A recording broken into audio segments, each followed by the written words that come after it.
Hey everyone, welcome to the Do the Thing podcast. This is your host, Stacey Lauren. Well, you guys, I'm so excited because when you get to know people that are in your community and they become your friends and they know who you are and what you're aligned with and people that you like to connect with, they just like to connect you with people. And so that's how I met my next guest, through one of my amazing community members. Mike Hogan had been following her on Twitter and really loved the way that she helps, impacts, supports, inspires people, and uses her brick and mortar business as a platform to bring it online and be able to just really give people this motivation and be inspired to be able to do the things that they want. And so I'm so excited to get to know her. We just talked for a few minutes before we started, and I get to meet a new friend and get to introduce her to you guys. So I am welcoming Karie to the show. Hi, Karie. Hello. Nice to meet you. You too. This is so exciting. It is exciting. I always enjoy meeting new people, especially people that are kind of on the same platform or level as far as energy. Yeah, I could definitely tell that too. Yeah. Well, okay. So I would love to start off because I'm so curious what your story is and how you're doing what you're doing. So let's start there. Okay. It's an interesting story. So I was married for 21 years. Halfway in, I discovered that my husband had a meth problem. I had no idea.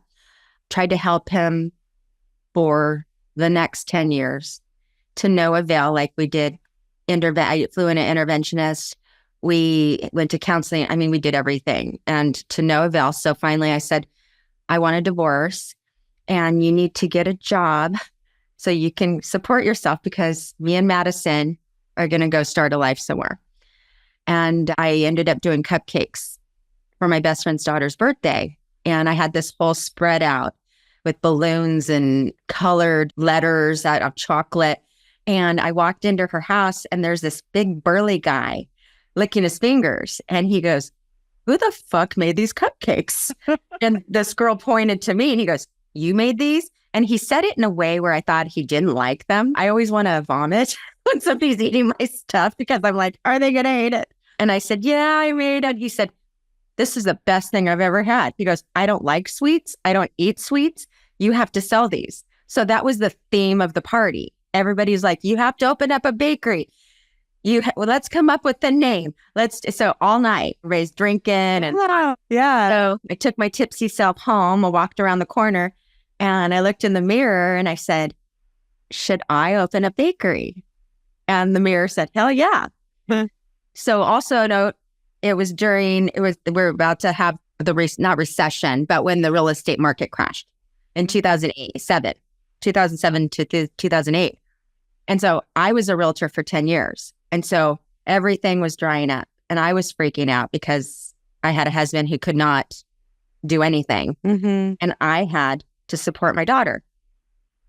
So I called my mom the next morning and I said, hey mom, I go, how about if I open up a cupcake shop? And she said, if you bake them, they will come. I love that. That's so great. Yeah. So from there on, it took 3 months, completely crazy that I did it in 3 months. And I opened up shop May 2008. Wow. Wait, so how did you get the guts to do that? To go from real estate to then hearing people say they wanted it to actually in 3 months doing it? Well, I've always had a drive and a huge entrepreneurial spirit. I remember when I first heard the word entrepreneur when I was very, very young, it intrigued me and I found out what it meant. And I was like, I'm an entrepreneur. And I was in middle school and I said that. And so I always had these little side hustles besides my regular work. Mm-hmm. And I just have always baked and I've always cooked. That's just my natural gift. I'm not taught, I'm self-taught. So when I decided to do that and then I had the support of some friends and my mom, I said, okay, I'm going to go look for a location. And so I started looking around and everything was so expensive. I was like, I cannot sleep at night paying $10,000 a month rent on something that I've never done. Mm-hmm. And then, so after I looked at a bunch of places, my mom called me, so I had to pull over to talk to her. And I pulled up in front of this shop and the window was blacked out and there was a sign that said for rent. And I'm like, oh, there's this cute little tiny shop. I have to go call the number. So I got off the phone with her, called the number, and I said, I'd like to find out how much the rent is for this cute little shop. And he said, I just put the sign out an hour ago. And I said, I want it. And he goes, well, you don't know how much it is. And I said, how much is it? He said, $1,000 a month. And I go, I'll take it. So he came down, I signed, and I just had this blank canvas. And I'm like, okay, what do I do now? So I had to get taught. I had to have an architect draw up plans. I had to learn about ADA, Title 25 lighting, just the health insurance part, all the sinks you have to have for every other thing. Just going back and forth to City Hall was the hardest part. But I got through it and I opened in 3 months. Yeah. And I'm hearing the City Hall and I can imagine the bureaucracy that you're going through, right? All of that. And then there's not a lot of help to be able to figure things out. No. And at one point when I was on my third visit for the same thing, and you wait in line, you get your ticket, and I go, is this not America? Why do I have to have that? Why do I have to have that change? And so this man goes, I'll help you. Oh, thank you. So I became friends with him. Oh, and his wife. Yeah, so he helped me. But opening something in that short period of time, doing brand new plumbing, brand new electrical, is a miracle. It was meant to be. Wow. And so it's been 15 years. It's 16 years going on. 17. Oh my gosh. So when did you then kind of go online and start doing what you're doing on Twitter? Well, I've always been on social media, but not big on social media. And so Twitter was more of just a fun thing. It wasn't for business purposes or whatever. But during the pandemic is when I went on there and then I met so many people. I want to do a tour of the United States and Canada and Australia and the UK on all these people that I've met and social media. The pandemic brought us together or something. Yeah. How people cool that is that? Connected with. Yeah. People that you just connect with. Yeah. Wow. And so one would think, right? And I remember when Mike originally connected us, I was curious where the connection point was, right? And so when he told me what you were sharing on social media, it was like, oh yeah, that totally makes sense. So you're not just showing your cupcakes on there. You're doing the whole It's just me. thing. My cupcake. It's everything about me. I'm writing a book about it too right now. It's called Second Chances. So a couple years ago, my daughter moved out. I was living alone for the first time in my life.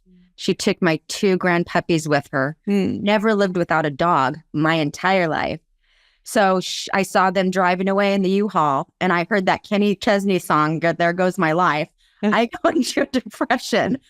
I get on the couch, and I'm just laying there, and I'm like, what am I going to do? So for like a year, and then I went through this horrible heartbreak for the first time in my adult life. Just me and this guy, I thought I was going to live the rest of my life with this guy I met, and it didn't work out.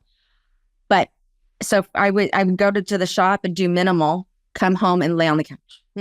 Yeah, I went dark, and I don't go dark. And so one day I kept telling my mom, I go, I'm depressed. I don't know how to get out of this. And I used to not make fun, but not understand people who were depressed. And I'm like, how can you be depressed? Like, what I mean? I'm like, what are you depressed about? I get it now. I get it. So I was laying there on the couch and I was looking at Instagram and I was following this rescue that my daughter had rescued 2 dogs from. And I saw this dog in this cage and she had her bones sticking out of both of her arms. Her paws were impacted with mud. She was skin and bones. Her face was all cut up. She was hit by a car in Tijuana. And so her eyes, and she's just laying there. And I'm like, I kind of feel like her. And her soul called to mine. And so I called the rescue and I said, I have to have that dog. And they go, really? And I'm like, I have to have her. So she had to have her arm amputated. So after she had that done, and then they put this arm in a cast, I went and picked her up down in San Diego County, and I put her in the car, and I looked at her and I go, "It's me and you, little girl. We're going to do this thing."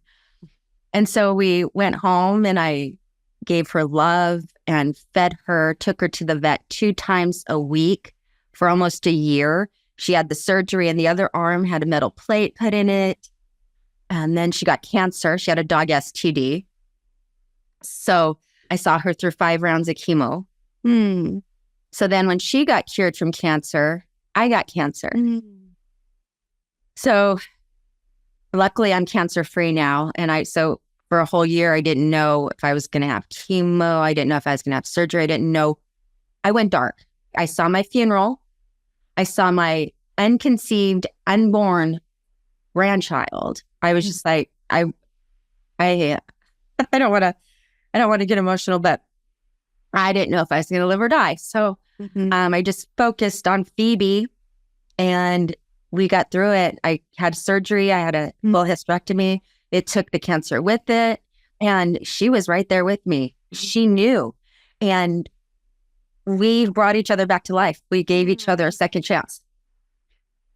I mean, yeah, because it had to be amazing to have another living I want to say person, because I feel like my dog's my person. No, she's my child. Yeah. She's my little girl. Yeah, exactly. Yeah, exactly. I had a purpose. Sitting right there. Yeah. I had another purpose. Right. You had a reason. Yeah. And it really it kind of almost took you, even though what you were going through was so horrendous, right? You had something else to be able to think about, someone else to be able to think about and focus on. Yeah. Making her happy and adjusted and everything. And it was the best thing, my little 3-legger.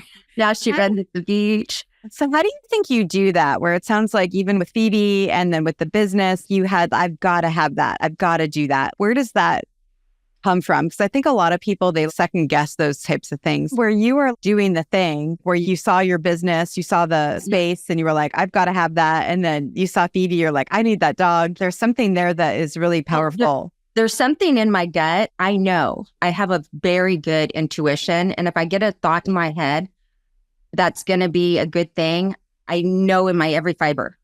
I know in every fiber of my body, and I go for it. And I just, and I'll tell everybody, this is what I'm going to do. And I'm going to do it. And so that in turn has motivated people. They're like, if you can do that, I can. Especially when I opened up my business. My daughter was young, and I was very involved in PTA and a lot of charities. I always did different things. And I said, I'm going to open up a cupcake shop. Everybody was talking crap. You can't make a living out of selling cupcakes, and especially the husbands. Now they're like, well, you're still doing it. And I said, yeah, I am. And you just have to believe in what you're selling and what you're doing. And a lot of my customers that are still customers to this day, they said, we started coming to you because of you, because I became friends with them. I remembered their names. I remember their kids' names, their dogs' names, and I cared. And that's why I think I still have a thriving business with the same people and new people. It's the most rewarding thing. I still can't believe I did it. And because I'm doing that every single day, I feel like I'm in this bubble and unaware of everything going around me in the community and the state until I'm out into the public. And me and my sister-in-law are in line at Disneyland, and there's this group of people in front of us, and they were talking about all the best cupcakes. And they said, oh, Miss Pris is the best cupcakes. And my sister goes, they're talking about you. That is so weird. Yeah. It's like more people know about me than I realized. Yeah. Yeah. Because you're changing it from obviously what you're creating with the cupcakes, but then you're bringing, let's say, humanity back into business, but you're bringing even business into humanity, right? Yeah. Where you're getting to know people, whether it's on your online platform, your business, whatever it is, you're actually learning who people are. Yeah. And then I didn't realize that I was putting a face to my brand besides my logo. And I didn't realize how many people were following me that were customers on that platform, because it's just under my name. It's not under my business. And I was at the airport in Dakota, Alaska, not too long ago. And this lady goes, "My husband loves your cupcakes." And I'm like, are you talking to me? And I said, "Thank you." I said, "Oh my gosh." And then she just started talking about all the flavors and stuff. And he goes, "I love your cupcakes." And so that's kind of cool. Yeah. Okay. Whatever happened to the original guy at the party? Does he know that you started? Kevin? Yes. Yeah. Yes, he does. He does. Yeah. I said, "I owe it to you. I owe it to you." It'd be so cool if you did some kind of party at your cupcake shop and you brought back those people from that party somehow and did some kind of fun thing there. Yeah. It's a group of friends. So friends. I still see him every once in a while, but I named a cupcake after him called the Big Kahuna. Oh, I love that. Yeah, the tropical cupcake.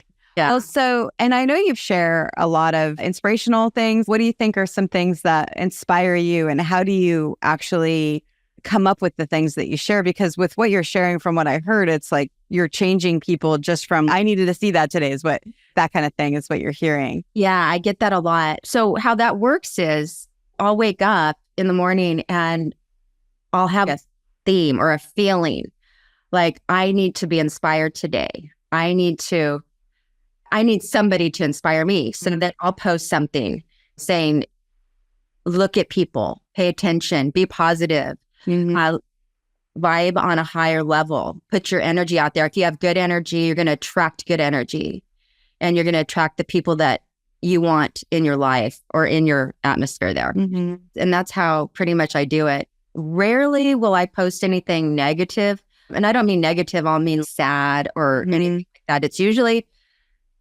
uplifting, because that's so important. I am anti-negativity. I can't be around people that whine, complain. It drives me crazy. I can't stand to be around liars. I'm a human lie detector. If me, I just can't even listen to you right now. I don't have the energy or time for it. So I like to keep it positive. And nobody knew, except for my super close-knit friends, that I was going through depression.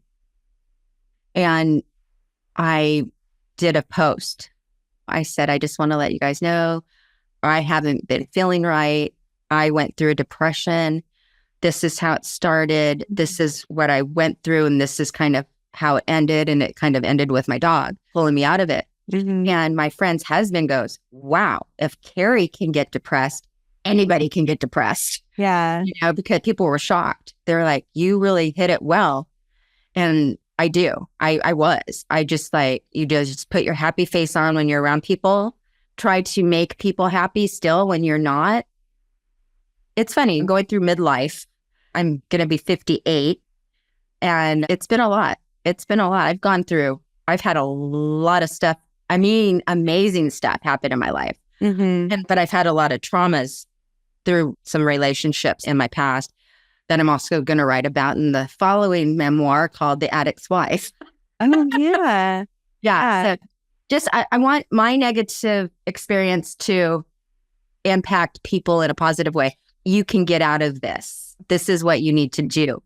Things like that. Yeah, it's amazing when you're able to take the things that hurt you, right? The lessons you've learned, and then knowing that you're going to be able to save someone, maybe years, right, of heartache or sadness. Yeah. And some might say it's dwelling on the past, but I don't think so, because I'm taking something good out of what bad happened. Yeah. And you're just flipping the script. It's not bad. It happened to me. It's done. But people can learn. There's some steps that I wish I wouldn't have taken. I wish I wouldn't have stayed as long as I did. Things like that. Just to tell people your life is short. If you have kids, just grab them, love them, go find happiness. Yeah. No matter what you're doing, if you're alone, if you're whatever, you have to find your happiness. That's everything that I do is #BeHappy. Every day, be happy. I go up to strangers. I gravitate towards people that have an authentic smile on their face. And there's not that many of them. If you pay attention, I pay attention to everybody. And I'll be walking in a parking lot and there'll be this lady just smiling away. And you can tell she's a genuine happy person. Yeah. And then we'll start talking. It happens to me everywhere. I'll be at the beach and I'll meet these random ladies or whatever. And we become friends and we start talking and it gives me such a good feeling. It's when people get me. And you feel understood. I feel understood. There's the purpose. Yeah, I like purpose. Well, I'd love to hear, what is your number one piece of advice for people on doing the thing? I would say my number one piece of advice is, if you don't believe fully in your bones what you want to do, don't do it. You have to fully believe in yourself. If you believe in yourself, you can take it anywhere. You can do anything. You just can't give up. You have to be consistent. Consistency every single day will get you to the finish line. And you just have to have a positive attitude.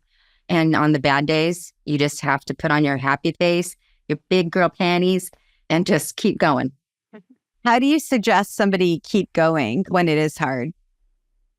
That's a tough one. Sometimes I reflect and then I'll write down in a journal all the good, all the bad.